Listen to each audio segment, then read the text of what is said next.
అతడు పదులు గల రాగి పనిముట్లన్నిటిని ఇనుప పనిముట్లన్నిటిని చేయవాడు.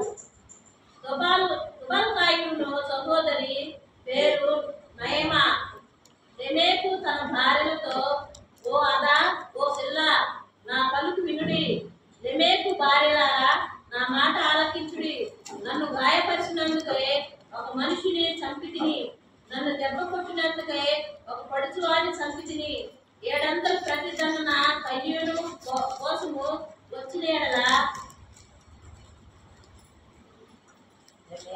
లెమెకు కోసము 77 అంతలు వచ్చినను.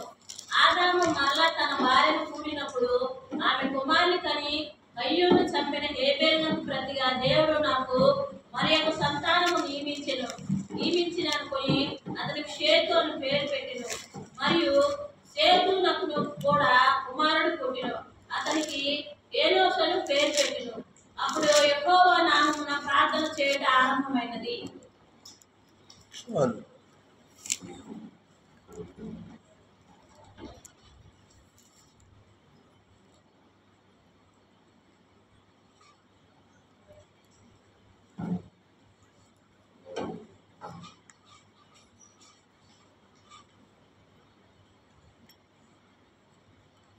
మంచిది. ప్రియమైన వాళ్ళారు, ప్రార్థన మొట్టమొదటిగా ఎవరు ప్రార్థించారు బైబిల్ గ్రంథంలో అనే విషయాన్ని మనం గమనిస్తే,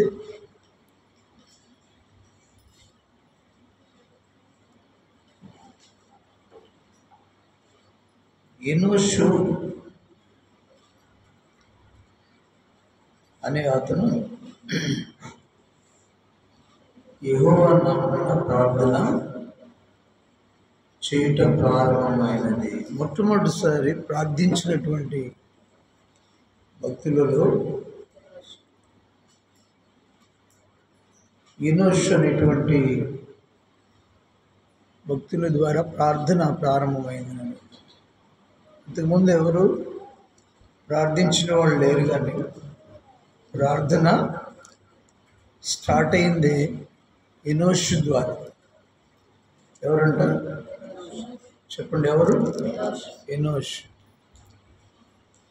ఎనోషు ఎవరు?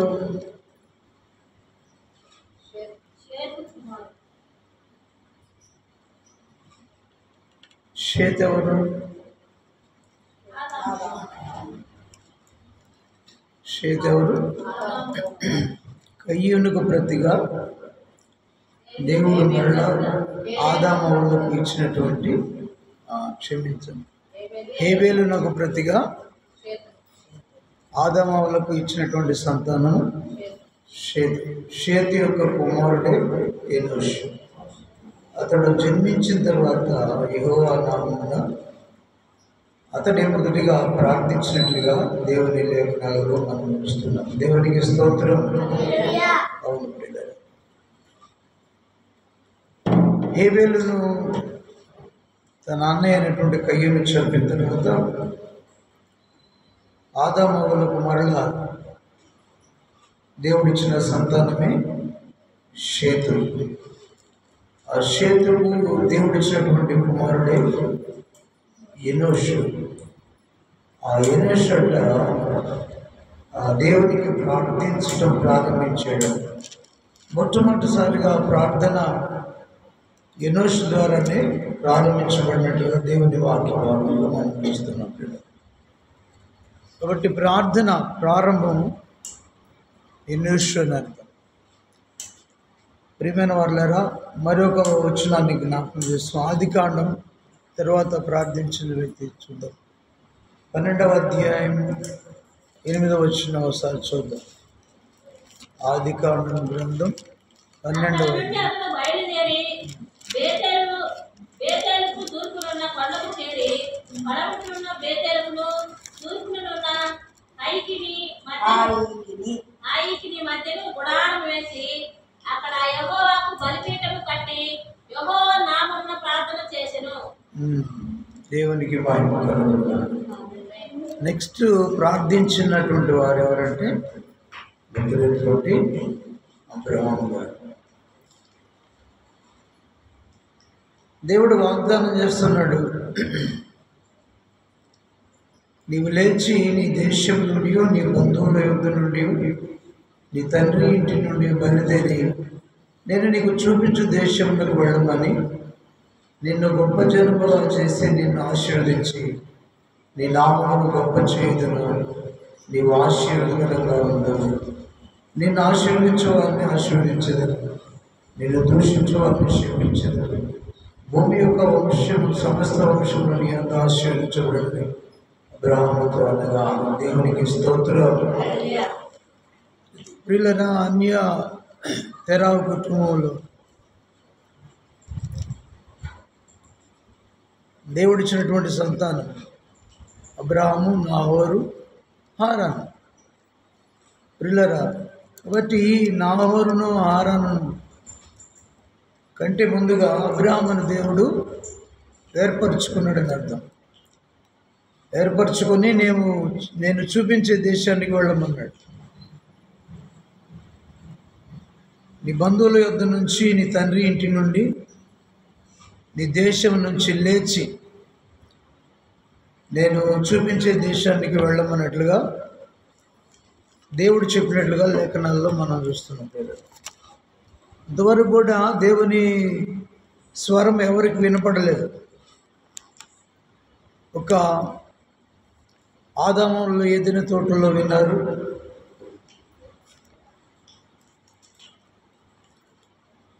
ప్రియమైన వాళ్ళరా. ఆ తర్వాత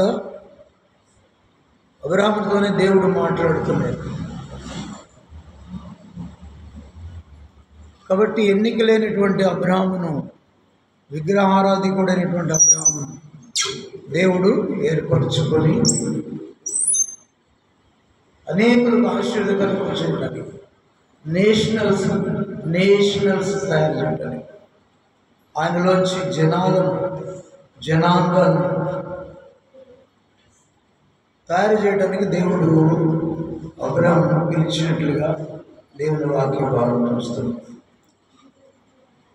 దేవుని స్వరము వినలేదు ఇంతకుముందు అబ్రాహాము. విగ్రహారాధికుడై విగ్రహాలను చేసుకుంటూ తెరావు కుటుంబంలో ఆ బొమ్మలను చేసుకొని బొమ్మలు అమ్ముకునేటువంటి స్థితిలో ఉన్నటువంటి అబ్రాహాము, ప్రియమైన వాళ్ళ దేవుని స్వరం ఎన్నడూ వినలేదు, కానీ ఒక్కసారి మాత్రం వెంటనే విన్నాడు. ఆ స్వరం, ఆయన స్వరానికి లోబడిపోయాడు. నువ్వు లేచి వెళ్ళమన్నాడు. ఎక్కడి నుంచి? తాను ఉన్నటువంటి దేశం కల్దీలో ఉన్నటువంటి ఊరు నుంచి కదా. ప్రియమైన వాళ్ళరా, అలానే మనం కూడా కల్దీయ ఊరు అనేటువంటి ప్రాంతం అంటే అన్యులు, సిరియా దేశంలో ఉన్నటువంటి ప్రాంతం అన్నమాట. అది సిరియా దేశస్తులందరూ కూడా ఎవరంట? విగ్రహారాధికులు, ప్రియమైన వాళ్ళు. కాబట్టి వాళ్ళలోంచి లేచి చూపించే దేశానికి దేవుడు వెళ్ళమన్నప్పుడు, అలానే ప్రియులారా మనల్ని కూడా దేవుడు అంటాడు, నువ్వు కూర్చున్న స్థితిలో వచ్చే లేవాలి. ఏమంటే చెప్పండి, మనం ఎక్కడ కూర్చుంటున్నాం అది గమనించాలి. అన్నిలతో కూర్చుంటున్నాం.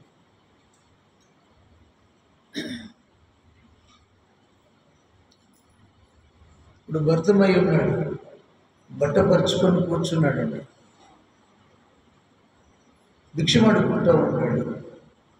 ప్రియులారా, అలాంటి సమయంలో ఆ త్రోవన వెళుతున్నటువంటి ప్రభువారి యొక్క ఆ కాలు శబ్దం, ప్రజల యొక్క శబ్దం విని ఇతను ఆ కేకలు వేసాడు, దావీదు కుమారుడా నన్ను కరుణించమని కేకలేసాడు.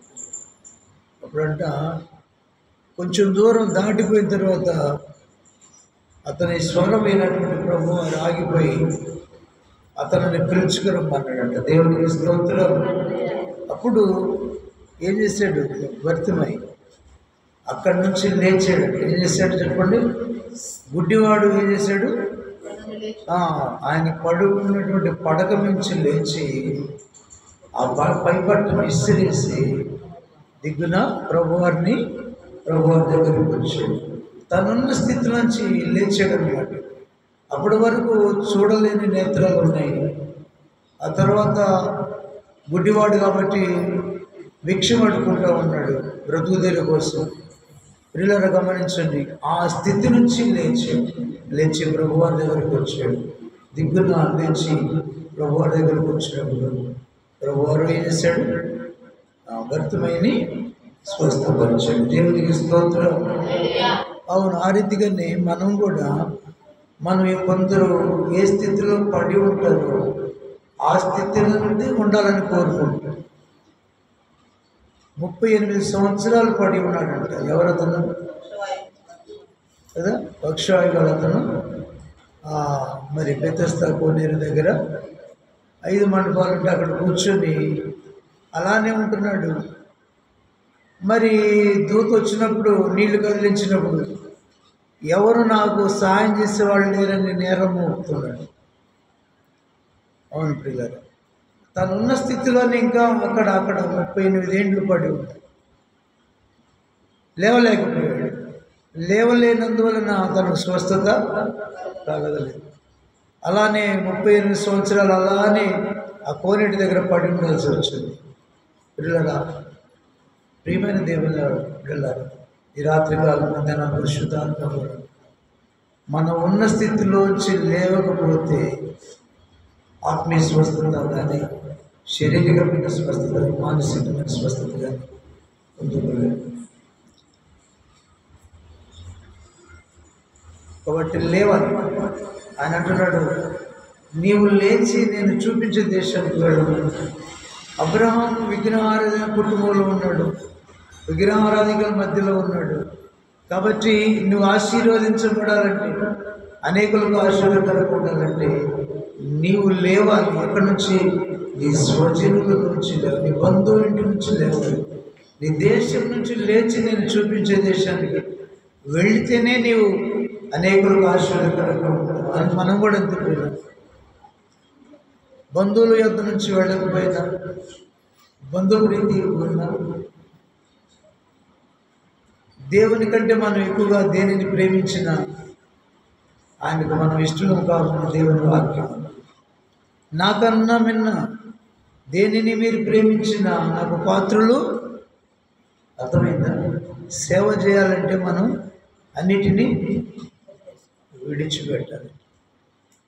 అనేకులకు ఆశ్చర్యకరంగా ఉండాలంటే నీ ఇంటిని విడిచిపెట్టాలి, నీ బంధువులను విడిచిపెట్టాలి, నీ ఉన్న స్థితిని విడిచిపెట్టాలి, నీ దేశాన్ని కూడా విడిచిపెట్టి దేవుడు చూపించే దేశానికి వెళ్ళాలి. దేవునికి స్తోత్రం. చెప్పండి హల్లెలూయా. మన ఇష్టానుసారంగా వెళ్ళటం కాదు పిల్లలు. కాబట్టి మనం ఏ స్థితిలో పడి ఉన్నామో గ్రహించి ఆ స్థితిలోంచి లేచి నిలబడితే తప్పకుండా ఆశీర్వదిస్తాడు. దేవునికి స్తోత్రం. అవును పిల్లలు, గుడ్డి భిక్షకుడు లేచి వచ్చినందువలన తన స్వస్థత నుండి అనేక ఆశ్చర్యకార్యములు జరిగించి సాక్షిగా జీవించాడు.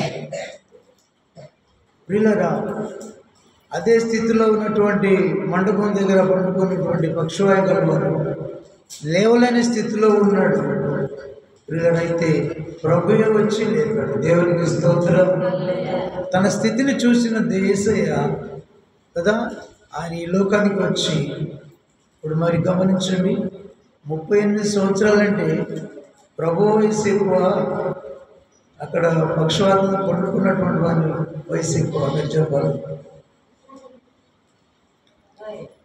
పక్షవాతంతో ఆ మండపం దగ్గర కోనేటి దగ్గర పండుకున్న వారి వయసు ఎక్కువ, యేసు ప్రభు వారి వయసు ఎక్కువ కదా. 33.5 సంవత్సరాలు ప్రభు వయసు. ఆయన బ్రతికినంతకాలం ఎంత? 33.5 సంవత్సరాలు. అంటే ఆయన సేవ స్టార్ట్ చేసింది 30 ఏళ్ళకి. మరి పక్షవాయు గలవానికి 38 ఏళ్ళు. అంటే ప్రభువారు రాకముందు నుంచి అక్కడ ఆ కోనేటి దగ్గర స్వస్థత కోసం పడి ఉన్నాడు. ఏమైనా అతను ఆ కోనేరులో దేవదూత మొదటికి వచ్చి నీరు కదిలించినప్పుడు దిగలేకపోతాడు. తాను లేవలేని స్థితి, ఆ నీటిలోనికి దిగలేని స్థితి, ఫస్ట్గా దిగలేని స్థితిని గమనించిన ప్రభువారు ఆయన దగ్గరికి వచ్చాడు. దేవునికి స్తోత్రం. అతని దగ్గరికి వచ్చి ఏం చేశాడు? ఆయనే చేయబట్టుకొని లేవనెత్తాడు. దేవునికి మహిమ కలుగుగా. కాబట్టి ప్రియులారా, మనం ఒకవేళ దేవుని దృష్టిలో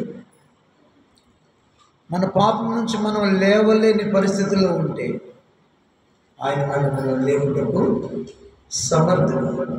అయితే లేచే పరిస్థితుల్లో మనం ఉన్నప్పుడు, తప్పకుండా లేచినప్పుడు మాత్రమే వాళ్ళ యొద్ద నుంచి, అంటే అన్యులతో సహవాసం కలిగి, కొంతమంది అన్యులతో కలిసి ఆటలాడుతుంటారు. ఏం ఆడతారమ్మా? జిగీలు అవి ఆడతారు. కూర్చోవచ్చా? నువ్వు లేవలేని స్థితిలో ఉన్నవా? కాదుగా. లేచే స్థితిలో ఉండి కూడా వాళ్ళతో కలిసి, దేవుని బిడ్డగా ఉండాల్సిన మీరే వాళ్ళతో కలిసి జిగీలు ఆడుకుంటారు. తద్వారా ఏమైంది? శాపగ్రస్తులు అవుతారు. లేవలేవు, ఇంకా శాపగ్రస్తమైన స్థితిలో వెళతారు. దేవునికి స్తోత్రం. కాబట్టి తానున్న స్థితిలోంచి మనం లేచినప్పుడే మనం ఆశీర్వదకరంగా ఉంటాం. అబ్రాహాముడు అంటున్నాడు, నువ్వు లేచి వెళ్ళు, అప్పుడు నేను ఆశీర్వదిస్తానన్నాడు. దేవుని మాట విన్నాడా? అబ్రాహాము వినలేదా? చెప్పండి. వెంటనే విన్నాడు. ఎప్పుడు కూడా దేవుని స్వరం వినలేదు అబ్రాహాము. ఫస్ట్ టైం దేవుని మాట విన్నాడు. దేవుని స్వరం అని గ్రహించాడు. ఇది దేవుని మాట అని గ్రహించాడు. ఆ మాటకు లోబడ్డాడు కదా. లేచి కదా దేవుడు చూపించే దేశానికి వెళ్ళిపోయాడు. తాను అయితే ఒకటి చేశాడు. అబ్రాహాము చేసినటువంటి విషయం ఏంటంటే, దేశం నుంచి వెళ్ళిపోయాడు. బంధువులను విడిచిపెట్టలేదు. ఏమేటమా? ఎవరిని విడిచిపెట్టలేదు? నీ బంధువుల ఇంటి నుంచి అన్నాడా? లేదా ఒకసారి చదవండి అన్నమాట. 12 మొదటి వచనం. యెహోవా నీవు లేచి నీ దేశము, ఒకటి గుర్తుపెట్టు. ఒకటి ఎక్కడి నుంచి ఉన్నాడు? దేశము నుంచి. రెండవది బంధువుల యొద్ద నుండి. మూడవది తండ్రి ఇంటి నుండి బయలుదేరి దేశం. 3 విషయాలు చెప్తున్నాడు దేవుడు. దేశం నుంచి వెళ్ళమన్నాడు, బంధువుల యొద్ద నుంచి వెళ్ళమన్నాడు, 3 తండ్రి ఇంటిని కూడా విడిచిపెట్టు, తల్లిదండ్రులను కూడా విడిచిపెట్టు. అందుకే మత్తయి సువార్తలు అంటాడు, నాకన్నా మెన్నగా నీ తల్లినైనా తండ్రినైనా, నీ భూములైనా, నీ అన్నదమ్ముల నా ఖర్చులనైనా నాకంటే ఎక్కువ ప్రేమించేవాడు నాకు వార్తుడు కాదు. దేవునికి స్తోత్రం. కాబట్టి ఎందుకన్నాడు? వీళ్ళ దేశం నుంచి వెళ్ళిపోయాడు కానీ బంధువులను విడిచిపెట్టలే. బంధువు ఎవరు? లోతు, అన్నయ్య కొడుకు లోతుని తీసుకెళ్ళాడు. రెండవది తండ్రి ఇంటి నుండి. తండ్రిని విడిచిపెట్టాడా? తండ్రిని విడిచిపెట్టాడు. కాబట్టి అబ్రాహాము సరిగా రిసీవ్ చేసుకోవాలి దేవుని మాట. తండ్రిని విడిచిపెట్టలేకపోయాడు. అన్నయ్య కుమారుడు ఒక్కడే ఉన్నాడు. లోతును విడిచిపెట్టలేకపోయాడు. విడిచిపెట్టినందువలన ఆశీర్వాదము ఆలస్యమైంది. దేవునికి స్తోత్రం. చెప్పండి హల్లెలూయా. ఆలస్యమైంది, చాలా ఆలస్యమైంది. ఆ తర్వాత ప్రియులైన కొద్దిగా దూరం వెళ్ళిన తర్వాత తెరావు చనిపోయాడంట. ఏం చేశాడు?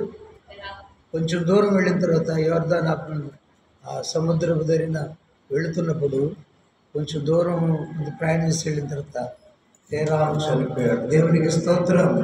చదవండి 32వ వచనం. 11:32.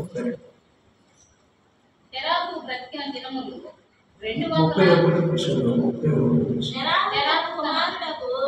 అబ్రాహామును తన కుమారుడు అనగా హారాను కుమారుడు లోతును తన కుమారుడు అబ్రాహాము భార్యను శారయను తన కోడలను తీసుకొని కానాను కొరకు కల్దీయుల ఊరును పట్టణం నుండి వారితో కూడా బయలుదేరి. దేవునికి స్తోత్రం చెప్పండి. చూసారా? కానానుకు వెళ్ళుటకు కల్దీయుల ఊరను పట్టణముల నుండి వచ్చి వారితో కూడా బయలుదేరి హారాను మట్టుకు వచ్చి అక్కడ నివసించింది. తెరావు బ్రతికిన దినములు 205 ఏళ్ళు. తెరావు హారానులో మృతి పొందిన. దేవుని స్తోత్రం. కానాను బయలుదేరి ప్రియులరా కల్దీల ఊరు ఆ ప్రాంతం నుంచి బయలుదేరి హారానుకు వచ్చాడు. ప్రియుల హారానులో తేరాహు చనిపోయాడు. తేరాహు అంటే ఆలస్యము అని అర్థం. ఏంటంటమ్మా? తేరాహు అంటే ఆలస్యం అని అర్థం. ఎప్పుడైతే తండ్రిని కూడా తీసుకెళ్ళాడు, ఆశీర్వాదం ఆలస్యమైంది. ఇంకొంచెం దూరం వెళ్ళిన తర్వాత అబ్రహాము లోతు ఆ పని వాళ్ళకి ఏమొచ్చిందంట, సమస్యలు వచ్చినాయి.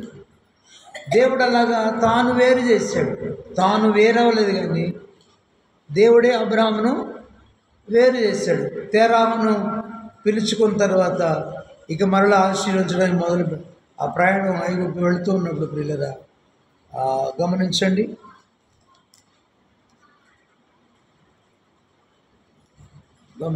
మనం ఈ స్టోరీ అంతా మీకు అర్థం కాదు కానీ నేను ఎక్కడికి వచ్చాను? 12వ అధ్యాయం 8వ వచనం చదవండి ఒక మాట. అక్కడి నుండి అతడు బయలుదేరి బేతేలుకు తూర్పునున్న కొండకు చేరి పడమటనున్న బేతేలునకును తూర్పునున్న హాయికి మధ్యను గుడారము వేసి అక్కడ యెహోవాకు బలిపీఠమును కట్టి యెహోవా నామమున ప్రార్థన చేసెను. అబ్రహాము ఇంకా ప్రయాణం చేయొచ్చు దక్షిణ దిక్కునకు వెళ్ళెను. అప్పుడు ఆ దేశంలో కరువు వచ్చెను. చాలా ఇలా గమనించండి. షెకెం అనే ప్రాంతానికి వచ్చి అక్కడ నుంచి హారాను నుంచి కదా మృతి పొందిన తర్వాత మరలా బయలుదేరి హారాను నుండి బయలుదేరినప్పుడు 75 ఏండ్ల ఈడు గలవాడు అబ్రాహాము తన భార్యను శారను తన సోదర కుమారుడు లోతును హారానులో వారును ఆర్జించిన యావదాస్తిని వారు సంపాదించిన సమస్తమైన వారిని తీసుకొని కానాను దేశంలో వెళ్ళటకు బయలుదేరి కానాను దేశంలోకి వచ్చింది. అప్పుడు అబ్రాహాము షెకెం ఉందని ఒక స్థలం దాకా సంచారం చేసి మోరే దగ్గర ఉన్న సింధుల వృక్షం వద్ద చేరి అప్పుడు కానానీయులు ఆ దేశంలో నివసించింది.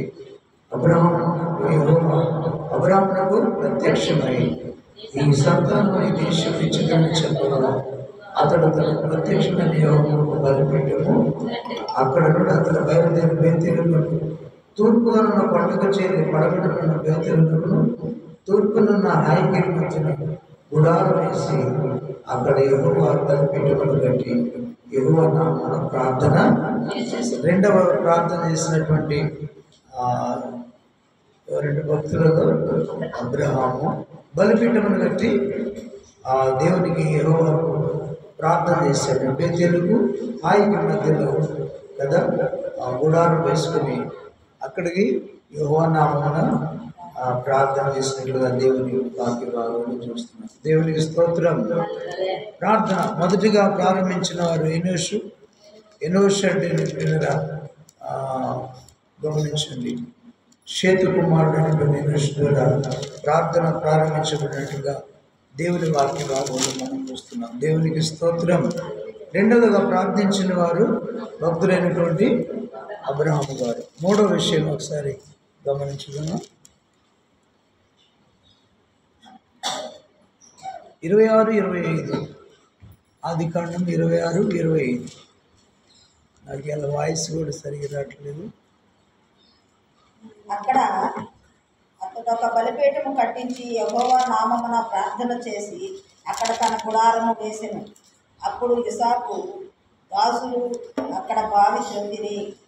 అంతటా అబీమెలెకు అతని స్నేహితుడైన అహూ జెతూను అతని సేనాధిపతి అయిన ఫీకోలును గెరారు నుండి అతని యొద్దకు వచ్చిరి.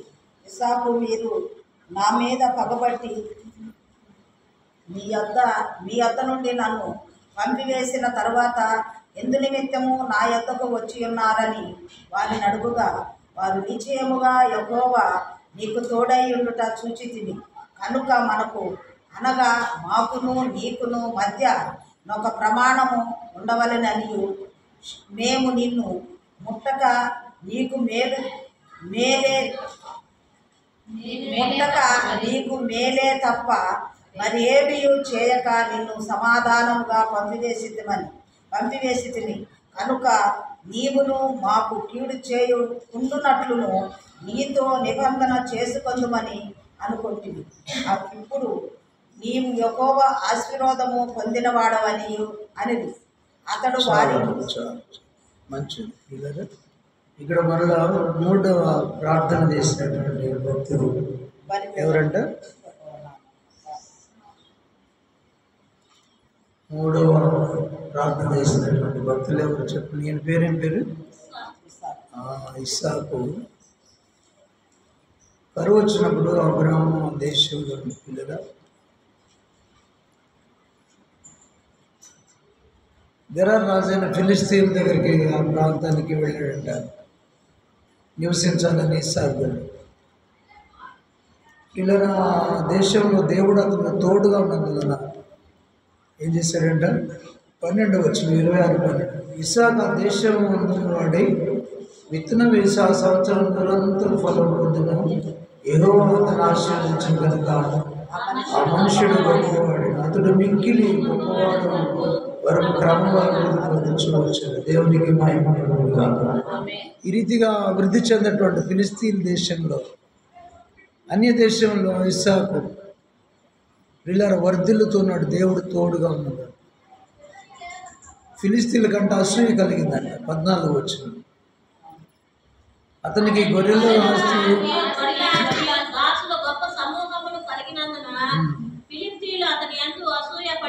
ఏం చేశాడంట? గొర్రెలు ఆస్తి, గొడ్లు ఆస్తి, దాసులు గొప్ప సమూహం కలిగినందున ఫిలిస్తీన్లు అతని ఎందు అసూయపడింది. అతని తండ్రి దినములలో అతని తండ్రి దాసులతో బావులన్నింటినీ ఫిలిస్తీన్లో మన్ను పోసి దేవునికి మహిమ కలుగును.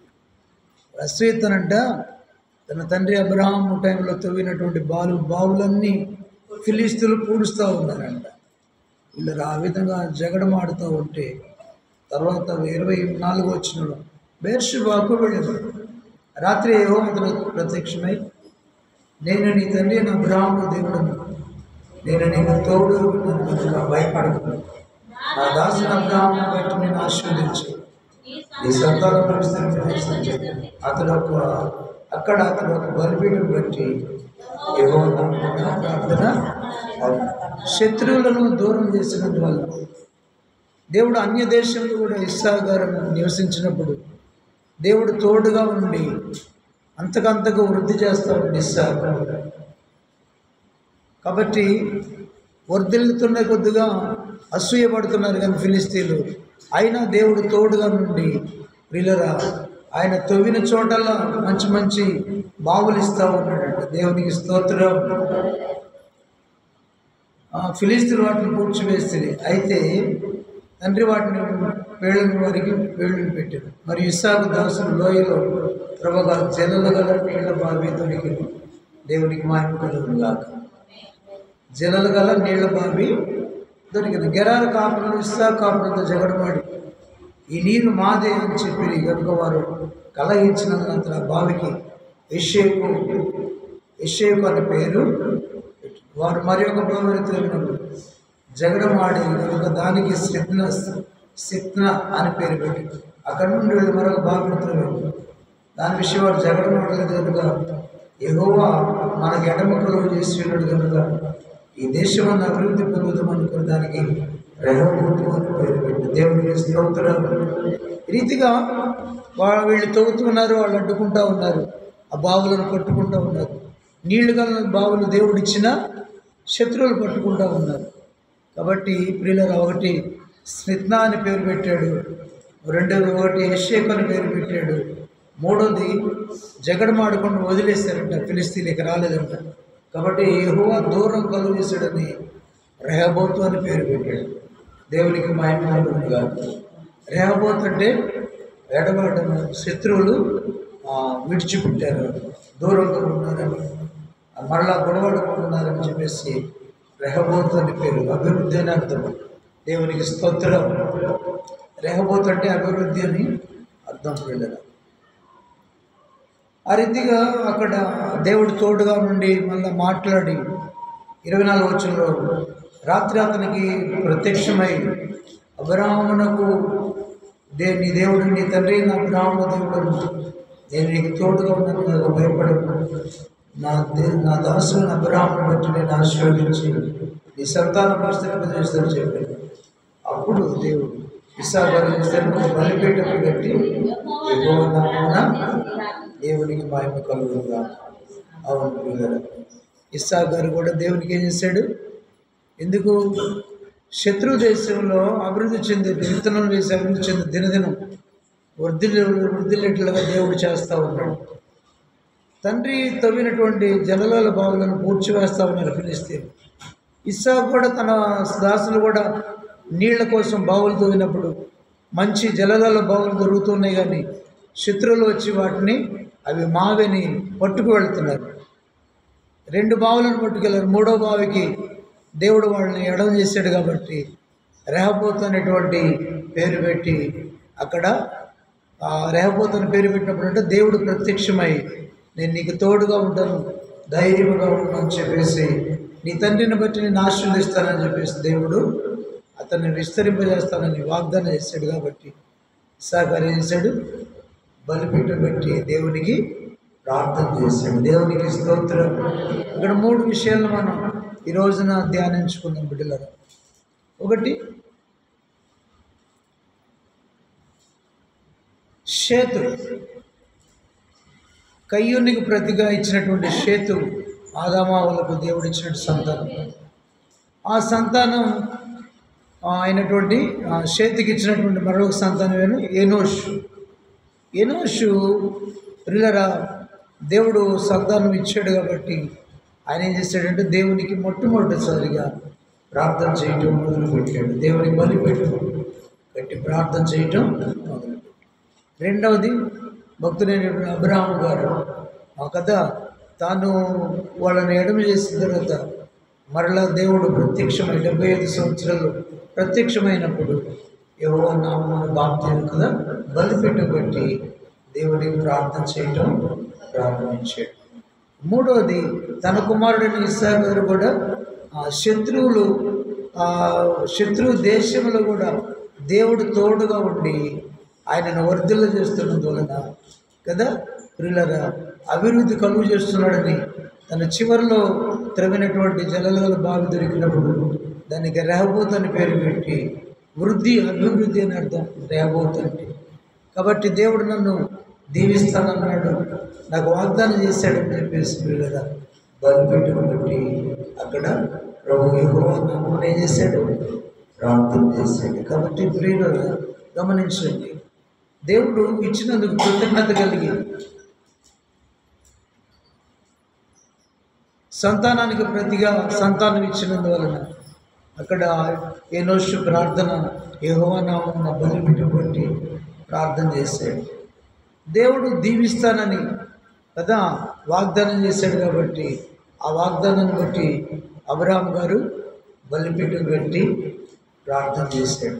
మూడోది, శత్రువులను దూరం చేసి నేను అన్ని దేశంలో కూడా నేను దీవిస్తానని ఇస్సాకు గారికి దేవుడు వాగ్దానం చేశాడు కాబట్టి బలిపీఠం పెట్టి బలులను పెంచి ప్రార్థన చేశాడు ఇస్సాకు గారు. కాబట్టి ముఖ్యంగా మనం ప్రియమైన వాళ్ళారా దేవుని యొక్క మాటను నమ్మి అబ్రాహాము గారు కనుక ఆయన చూపించే దేశానికి వెళుతూ కదా దేవుని ఆశీర్వాద వాగ్దానాన్ని బట్టి చేశాడంటే బలిపీఠం. ఇప్పుడు ఈ రోజున మనం తెలుసుకోవాల్సిన గొప్ప విషయం ఏంటంటే బలిపీఠం పెట్టాలి. దేవునికి స్తోత్రం. ఏం చేయాలంట? నీ ఇల్లే ఒక బలిపీఠంగా మార్పించండి. ఒక దినాన బలు అర్పించేవారు, ఈ దినాన ప్రార్థన అనేటువంటి బలిపీఠాన్ని మనం ఇంట్లో గృహంలో కలిగి ఉండాలి. తప్పకుండా ఆయన ఆ ప్రార్థనను ఆలకించి ఆమెనంటాడు. దేవునికి స్తోత్రం. వాగ్దానాలు చేసిన వాడు బైబిల్ గ్రంథం అంతా తన వాగ్దానమే. కాబట్టి మనం ఆ వాగ్దానాన్ని ఎత్తి మనం ప్రార్థించే బలిపీఠం పెట్టి ప్రార్థించే బిడ్డలుగా ఉండాలని దేవుడు కోరుకు. బలిపీఠము అంటే ప్రార్థన అని అర్థం.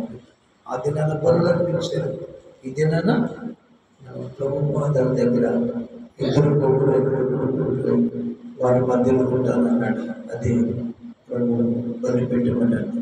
ఆ బలిపెట్టి మీద ఒక దినాన బలిపెట్టి మీద దహన బలి కాల్చబడేది. దహన బలిని అర్పించేవాళ్ళు. దేవుని అగ్ని వచ్చి కాల్చేసేది. ఈరోజు మనమే బలిపెట్టి మీద దహన బలిగా కాల్చబడాలి. దేవునికి స్తోత్రం. కాబట్టి ప్రియులారా, దహన బలులకు సాదృశ్యంగా ప్రియులారా ఈ రోజున క్రీస్తే బలిపశువుగా శిలువలో మన కోసం బలిపశువుగా తను తాను కదా అర్పించుకున్నాడు. మన కోసం తను తాను కదా దహన బలిగా కాల్చబడ్డాడు. మన విమోచన కోసం ఆ రీతిగా మనం కూడా నీ కుటుంబ రక్షణ కోసం, నీ సంఘక్షేమం కోసం, నీ దేశ క్షేమం కోసం నీవే కదా బలిపశువుగా మార్పు చెందాలి. అప్పుడే నీ కుటుంబం రక్షణ, నీ పిల్లలకు రక్షణ, నీ సంఘానికి క్షేమం దేవుడు అనుగ్రహిస్తాడు. దేవుడి మాటలు మన ఇంట్లో దీవించుగాక. శబ్దవంతులు ఆమేన్. ప్రార్థన చేసుకుంటాం. గొంతు కూడా సరిగ్గా